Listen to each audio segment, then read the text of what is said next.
Hi, I'm Sonia, and welcome to the Mature Crowd. Today, I'd like to share with you my experience of being laid off again in my 50s. So, I've gotten 3 layoff notices within the past few years, and the first time that it happened was in the year 2020. So, in 2020, when the pandemic was in full swing and we were all working from home, I was at a different company than the one that I'm at now. I'd been there for about 13 or 14 years, and during the time of the pandemic, we would have Zoom meetings, WebEx, Teams meetings all the time.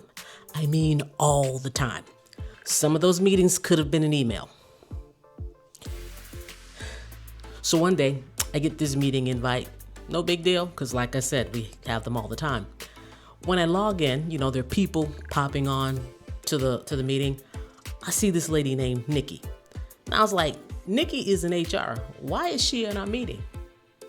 Are we getting laid off? So the meeting started, and what I was thinking, yep, that's what was happening. We were all being laid off. Our jobs would be moving to Germany, and we were told there'd be a 6-month transition period. We were encouraged to apply for positions within the company, also encouraged to apply for those jobs moving to Germany. Now, moving abroad was not an option for me. My mom was getting older. I'm an only child, and I needed to stay closer to home. Aging parents, we'll talk about that too at another video because it's a lot that goes with that too. And so, thankfully, after that 6-month period, I was offered another position within the company in a different department. So, that's my first layoff story. Now on to the second layoff story. So I started a new position and things were going well. I had great teammates. I had a manager I liked, so things were great in the new position. A year had passed, and then I get a meeting invite, I get meeting invites all the time. This one had my manager's manager, my manager, and a lady whose name I didn't recognize. So, I accepted the invite, and I was like, who is this lady? Let me look her up. We'll call her Kate. And I thought to myself, no way, not again. But yes, again. You see, Kate, her title was HR. So at the time of the meeting, I log on. So my job and a few others were moving to another country. There was going to be, this 6-month transition period. And I was encouraged to, look for roles within the company. Everyone on this call was super nice because they knew I had just been through this, a year before.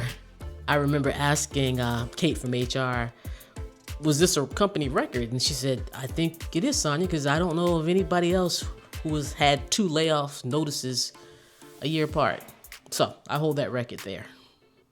So after my second layoff notice, this time after 14 years, I took it as a sign it was time for me to leave.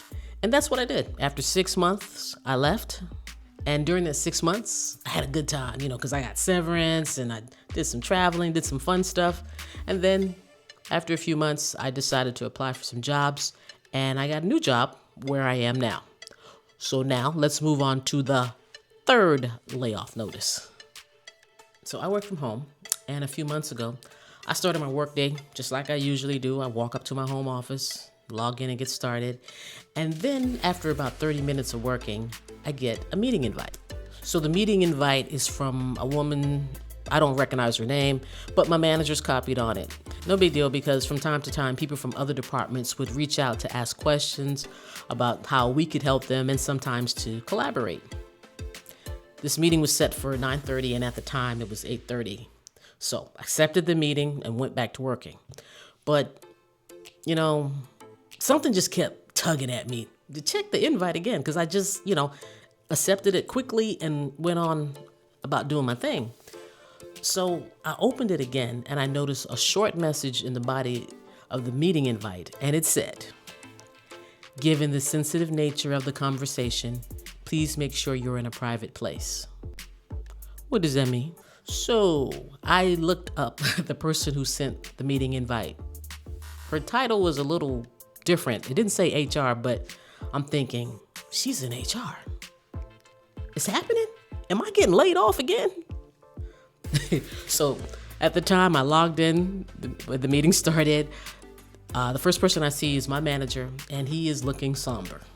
We exchange hellos, and by that time, the other person had logged on to the call.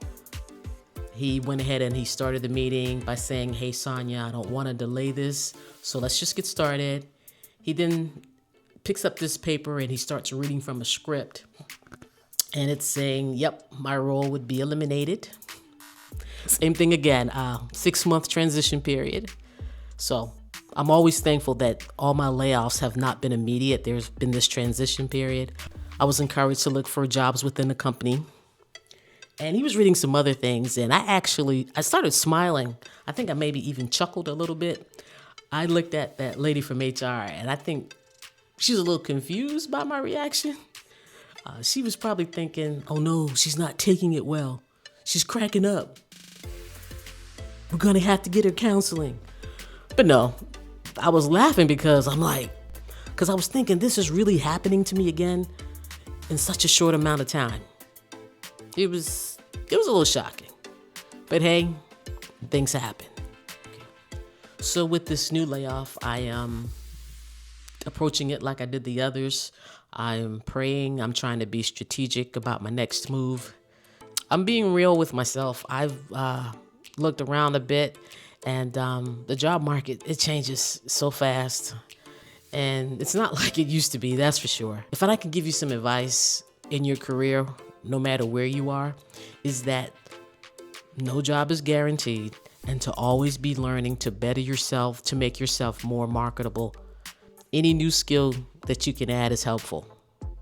So I'm trying to figure out my next step, and I want to ask you, if you or someone you know has been laid off before, I'd like to ask you to share your experience. Like, how did you get through it? What did you learn from it? What would you do different than you did before? Because I'd love to hear your story and any advice that you can give. You can drop it in the comments or you can email me. I'll leave my email below. I'm doing this because I need your support. And I want to support other people too, because this journey isn't easy, but it does not have to be lonely. We can help each other. If this video resonated with you, I'd like for you to give it a like, maybe even share it with someone who needs to hear it. See you in the next video.